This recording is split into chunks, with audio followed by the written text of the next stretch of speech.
Hey everybody, Tom Barnes, stories from the 78, talking about music and the true connection that music provides to people. I mean, physically, you can go to a show, emotionally, mentally, makes you feel better. It connects you to somebody from the past. Portals is one of those songs that kind of has that connection, that device that will allow you to connect with that person either who's left this plane altogether or just not in your life. And my friend Nathania Rubin really blends that well with Agora Sci-Fi, and I welcome her now to the stories from the 78. Nathania, how are you? Hi, I'm well. How are you? I'm doing great. So before we got started here, you mentioned the fact, you're from New York. Your first band was in New York. What was the first band for people who might not know? It's called Locket. It was called Locket. There's a different band called Locket now, but my band, which I love and miss, was called Locket. Yeah.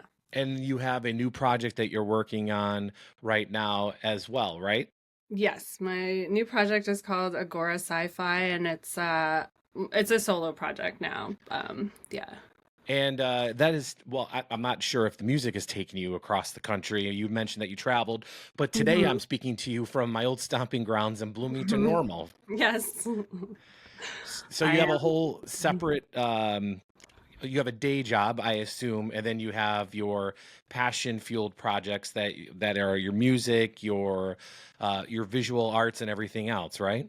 Yeah, I guess I wouldn't frame my job exactly as I mean, it is a day job, but not in the sense of being entirely like separate from my art passion or even art practice. Like Hmm.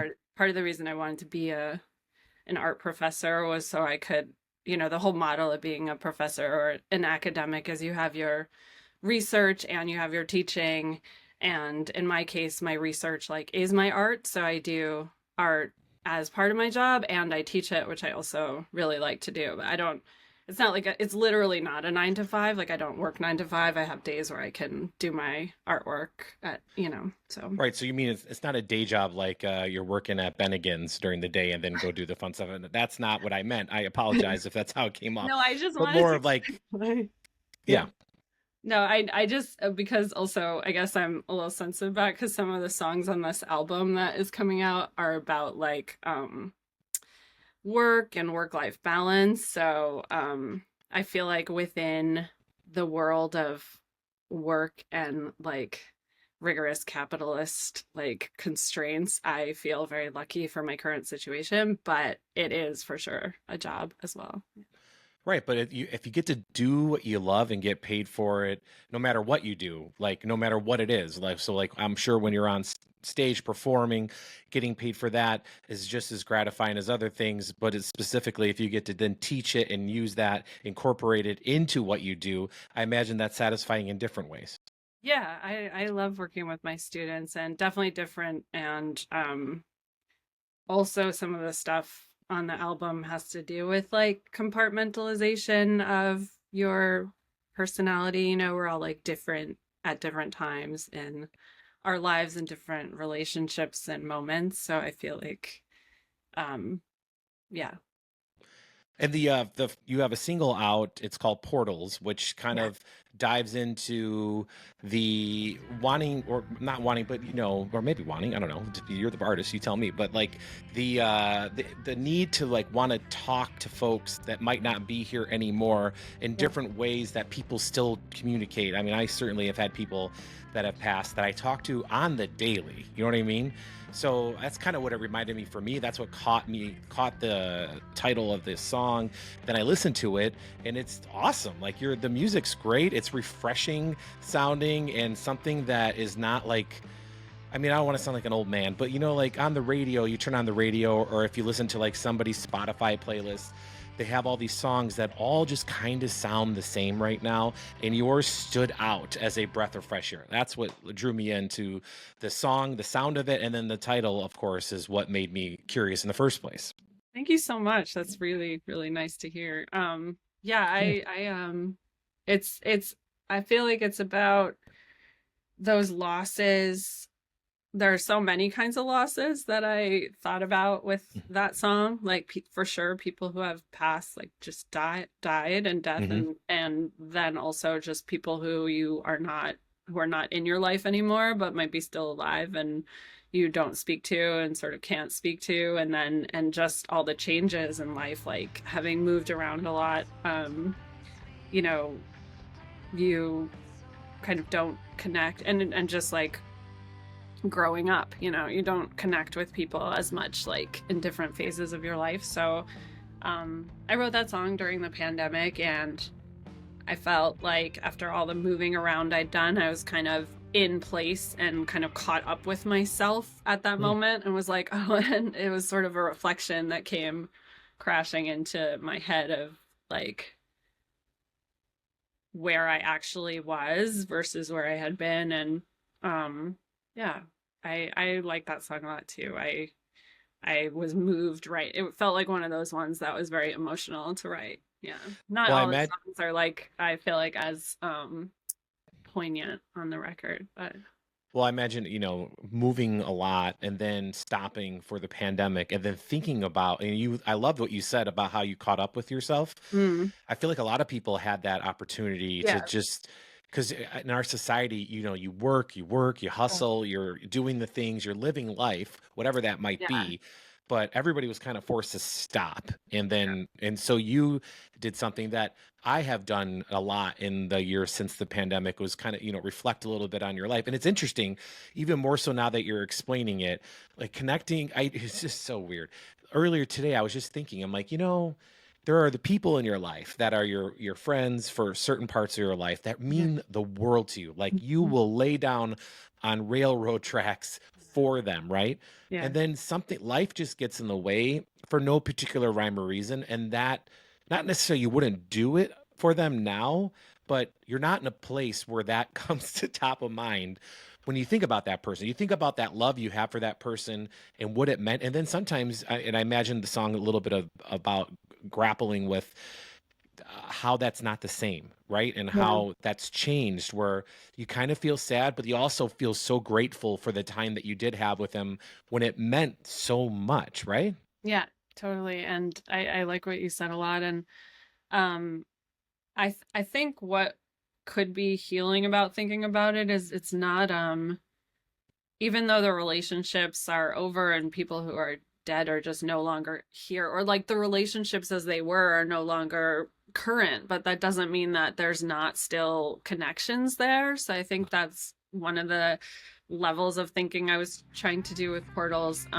had to do with how we can like do still connect. Like you said, you talk to people on Hmm. daily basis who are not here, and I wonder, like, I mean, what's that experience like for you? Like, I remember listening to the Flaming Lips, the Flaming Lips, the guy, the lead singer, and he was talking on a podcast about how with death, like, I think his brother had passed and he was like felt so connected to him like all the time. And I think there's like a different way you can connect to people who aren't here. I But agree. yeah, obviously it's not the same, but yeah.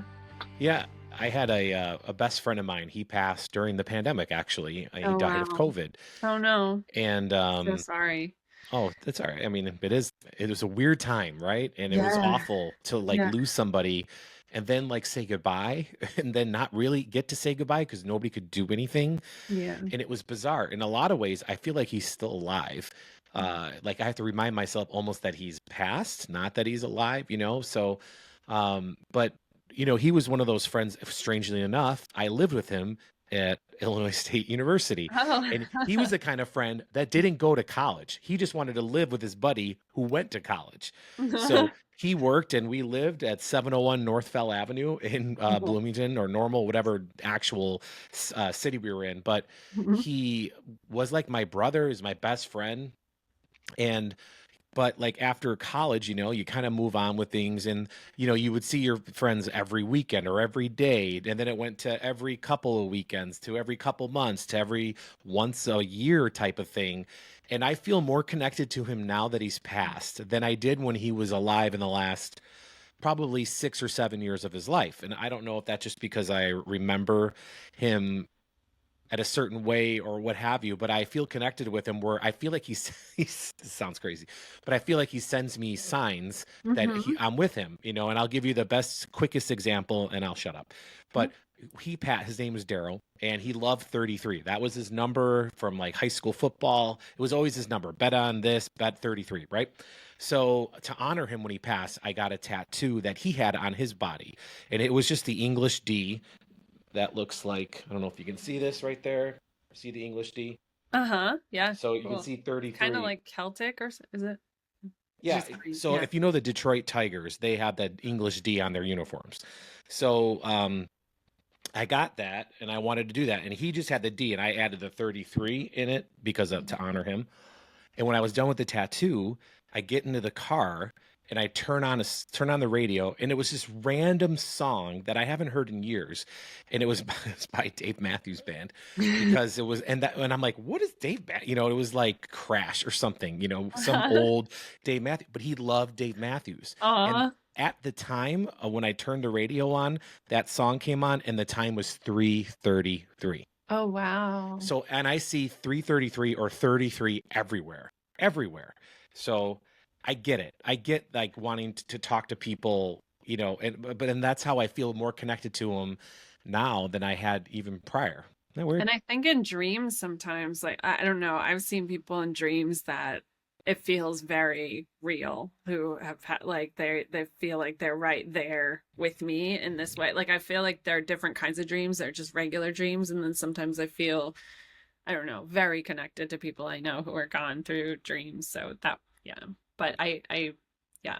There, I mean, there's a lot of mysterious. Speaking of like, I mean, I don't know, I have mixed feelings about psychic in general, but I did watch this show on HBO about psychics, and one of them like talked to pets, like she was an animal psychic, and this guy had come to her wanting to know about like a pet he had forsaken, like he had like given it up or something, and like he basically wanted to know, I think, if he was like forgiven or if he should like go get the pet back. Like he seemed to be really heartbroken about it, and I have a pet I've separated from, so I feel it kind of touched me in a specific way. A turtle who I had to like leave behind when I left the country, and I miss a lot. And but the psychic says like whether or not it's like actually reading doesn't matter to me so much, but she was like, for pets it's different. Like she was like, that's over, we don't live together anymore. But she was like, for pets, like the relationship isn't like gone because it's not here currently. And I think in a way, like we forget that like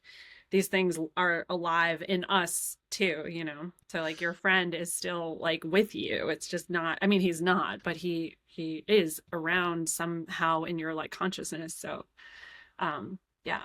Very much so. I feel like he's a part of me at this point now, just from what we shared as kids growing up. I met him like sophomore year of high school, and he lived with me all the way through, you know, the end of college. So, because he lived with me and my parents because of many stories removed, but like he didn't have a place to stay. So he ended up staying at our house. So like, and it's funny, a group of him and I, all of us, she had told me a month or two after he had passed, she called me. And another one, again, a friend that was like one of my friends in college, like, and I knew her since we were little kids, you know. But you know, everybody kind of separates after college and does their thing. I haven't talked to her much over the years. She called me out of the blue and said, I had a dream about Daryl. I said, oh, really? She's like, yeah. I'm like, where were we? She's like, we were on a bus, but we were in high school, and we were on a bus, and the dream was just him looking at her and smiling at her. And she's like, and it was like he was talking to me without saying a word, but I heard his voice saying, I'm fine, and I want you to remember me this way.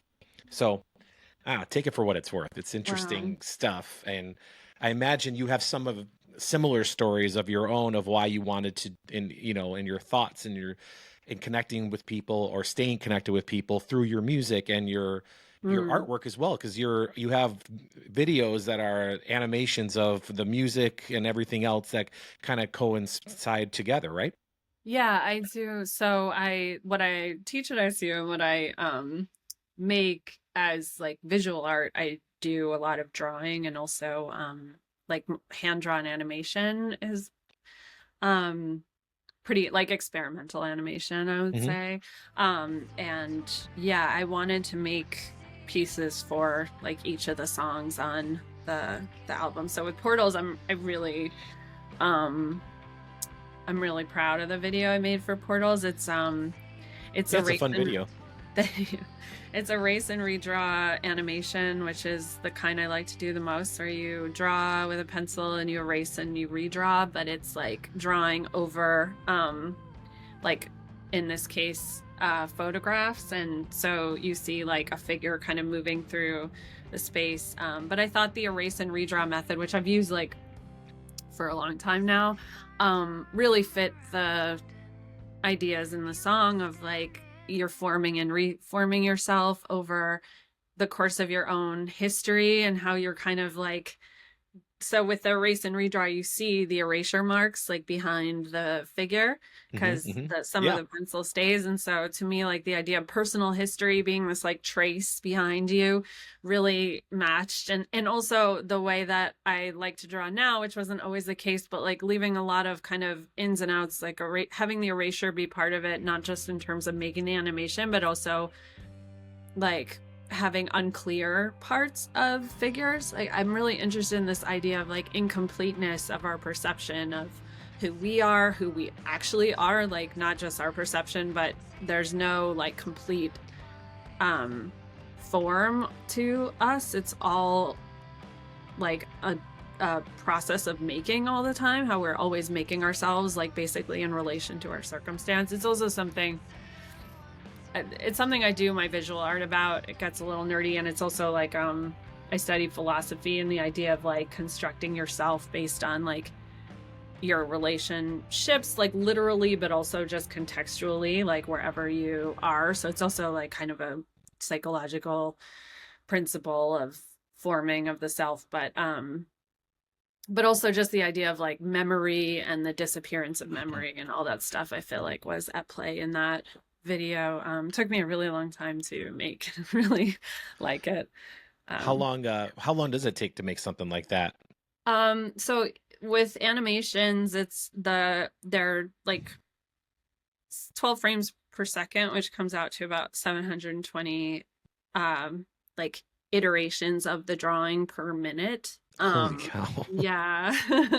They take a long time, but I love the process so much. You know, I always tell my students like if you're not loving it, then you need to like switch what you're doing, because like Yeah. it's I like that kind of animation. There are definitely less tedious kinds, but I really enjoy being kind of in the tunnel of focusing on it, and just like going toward the next frame, and really enjoy that process.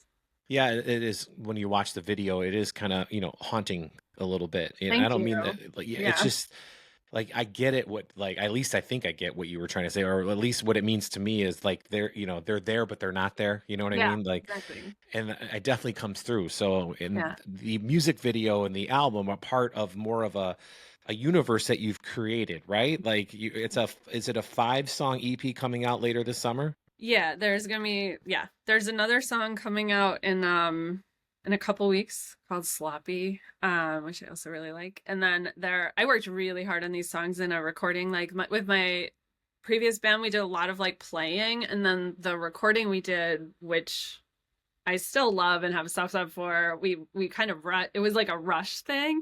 So I Hmm. feel like it was more but with wonderful friends in their basement studio, which was great, and they were amazing.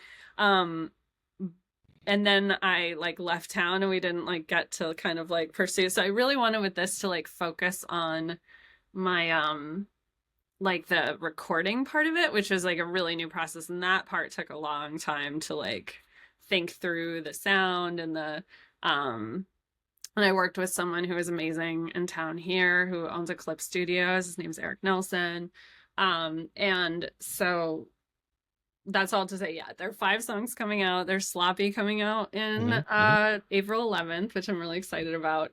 And that has a lot to do with like work and just like feeling like the parts of you that don't fit into like your work self are kind of sloppy and a mess.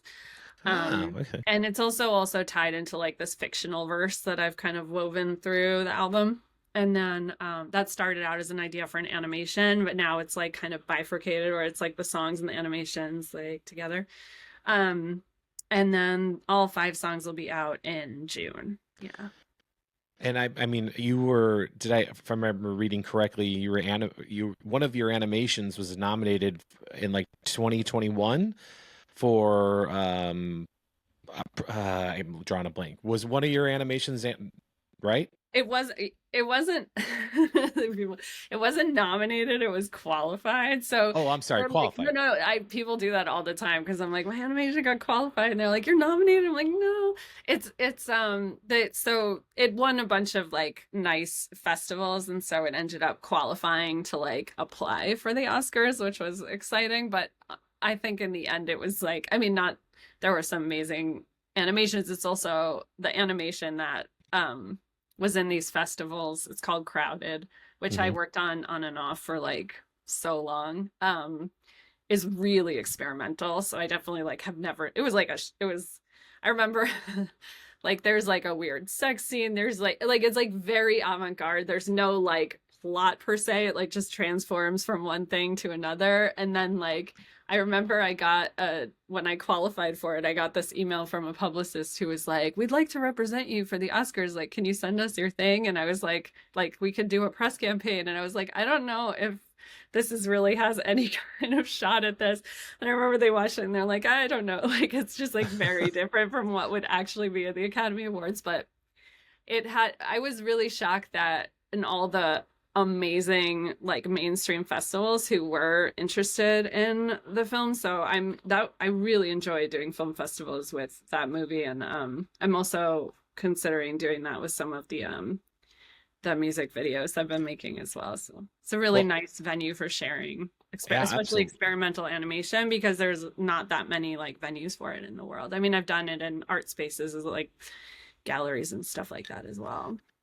So how does it work with your music? Is the music come first or the idea of the video come Mhm. first? And which one do you like better? Wow, that's a good question. It's a hard question. I would say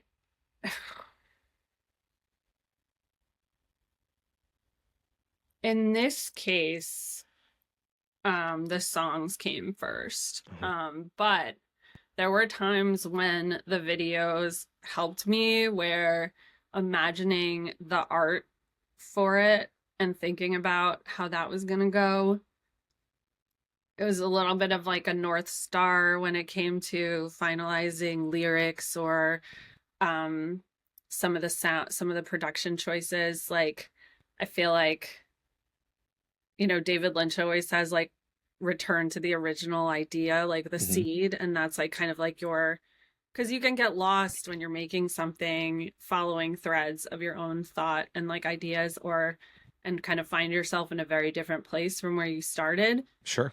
And I feel like somehow knowing the visual part of it helped like ground what I was doing, and then having both of them relating to this fictional narrative that I had, it all kind of worked together. But definitely like, I mean, I've written things where the drawings that I've done with the writing like have literally equal part in forming the narrative. And the movie I was talking about, Crowded, that I did in festivals, like um the whole idea of that was to form the plot through the drawing, like have the drawing kind of grow and change and then have like narrative fragments emerge out of that. But in this case I would say songs, and then the like visual stuff like kind of went to support it. And in terms of what I like more, it kind of I was really excited about my songs for a long time. I think I'm getting a little like tired of them right now. But I don't know. Probably the music. I love music, so I really love the Portals video particularly. I'm like really excited about that one. How old were you when you started playing? Did you play music first or did you do the art first? Um Or they kind of come together at the same time? I mean, I feel like I've been singing my whole life, but I was not like in bands or like singing was probably one of my earliest like I would say I've been singing for longer than I've been doing anything else artistically. I actually didn't start, I'm not one of these people who was like always drawing. I didn't start drawing until college. Oh, wow, that's a little Yeah, later. it's weird, I know. And I was like gonna go to medical school, and I was yeah, and then I ended up majoring in philosophy, which was some kind of compromise. But then I went back to art school and got my MFA. And that is also when I was doing bands and stuff. So I feel like they've kind of gone together. But I had put music down for a while. So it was also like during the pandemic that I started kind of like Mm. really like I've been singing and stuff, but that was when it really started to come back for me and like want to really do it. Well, the type of artist that you are, what do you get more enjoyment out of, like being on stage with your videos, like playing behind you, sitting down and listening to your music, watching the videos? Like where do you sit in that little space? So I haven't played in a while. I'm gonna start playing again out in shows this summer. I've been just recording, and but when I was playing, it's funny because when I was playing at shows or while we were practicing in like our practice space back with my friend Marie, who was the founding member of my band, with me, we I think I was always thinking about the next show, but when I look back on it, like Portal style, Hmm. I think that really the fun part was the practice. Like practice Sure, I is get that. so fun. Like being in that space like was such a happy place for me. And then the performances, I know I enjoyed them, but I think they also kind of just like it's almost like a blackout or something. Like I don't have clear memories of like being on stage. Like I know it happened, but I can remember and feel like being in practice, like which I love. So, Well, if you but can look the back and love practices, that says something about what you do, though. I will say. well, and I liken it to like at home, my home studio working on an animation. That's kind of my like ultimate happy place is doing that. But I And really love singing, like playing music and singing by myself or with other people is really an amazing. Like there's nothing better than that. there's not a better spot to do it when you're on a college campus. You can kind of take a nice, put your toes back in the water, get out there. Or are you terrified of your students seeing you up on stage? Correct. I was gonna ask, like, are your students like, wait, my professor, what?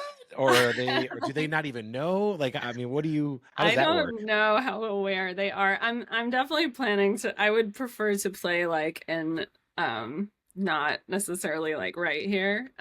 So that's kind of what I'm Well, thinking. Chicago's like what, 2 hour drive? That's Yeah. not that far.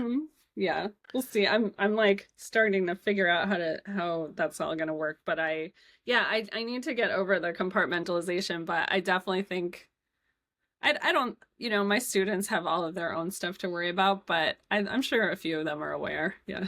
Yeah, well, just when you think they have enough to worry about, then all of a sudden you're like, "Oh, great. Good, you're here. All of you."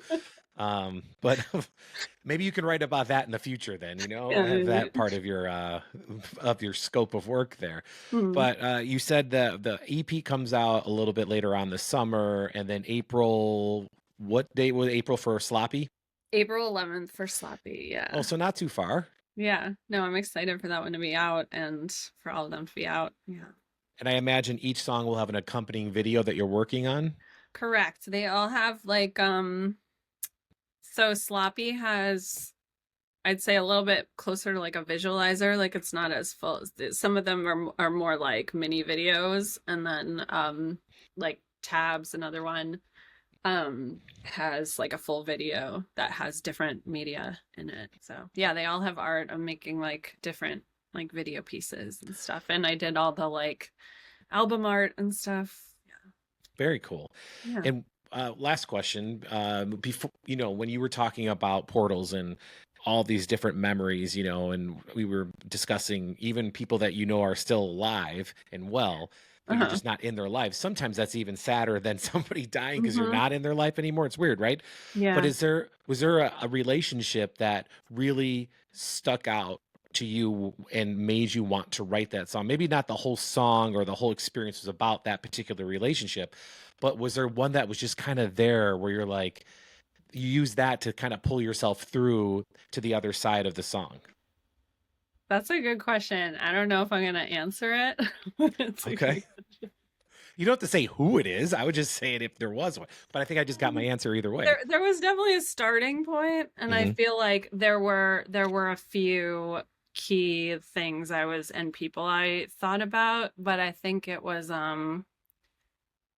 I really, the fictional part of what I'm doing is really important to me Mhm. because I feel like it's so, I don't know, there's a real trend now, especially I think in music, but also maybe in visual art to make stuff about your own life. And Oh, like, I think, Lord. you know what I mean? And Yes. I I've been just complaining personal, about that to right? anybody that's willing to listen to me. And like I see the value in it, but I also feel like it's extremely limited. Like anything Yes. relating to my own biography is like that's just like the facts of my life, but it's not it also doesn't the emotional truths of anything I would relate to in that or that would carry over into the fictional space that I would then want to have like a song about is much more about I mean it just to keep it tied to something very specific is so limiting, I think. And it's not I want it to like connect to people's hearts and like my own heart and that even if I were to just describe like one relationship or one situation, it just doesn't capture what it is, because they're Mhm. all different sides of that. But what music I think can do is like grab onto sort of a purer truth about something that's not going to be the whole story but is the whole story about that like feeling. So there was definitely I would say that feeling was like what I Yeah. was, it was like the orb I was holding for that song. I know exactly what you mean, and I 100% agree. Like that, Yeah. like you hear your favorite artists, and lots of times they write to a feeling. Yes, there's all these different songs about different things, but overall, that artist, Yeah. like when you listen to if you listen to Bruce Springsteen, you kind of know where he's coming from. You feel it by his songwriting, the types of instruments he uses, Yeah. specifically the songwriting, Jersey, all the way. I mean, especially his early stuff, right? You know what I mean? But the hardworking person, yada, so on and so forth.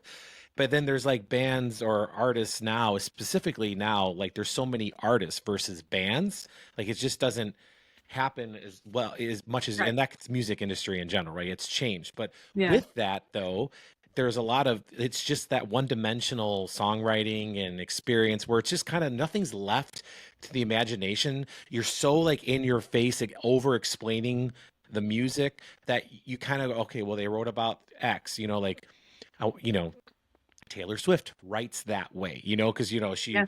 you know what I mean? And Yeah. I'm not a hater of Taylor. So I have a 15-year-old daughter who would murder me if I said I was. I'm not, but I'm just using it as an example. But there are other artists like the Smashing Pumpkins. You can listen to a Smashing Pumpkins song and you'd be like, you can take from it one thing.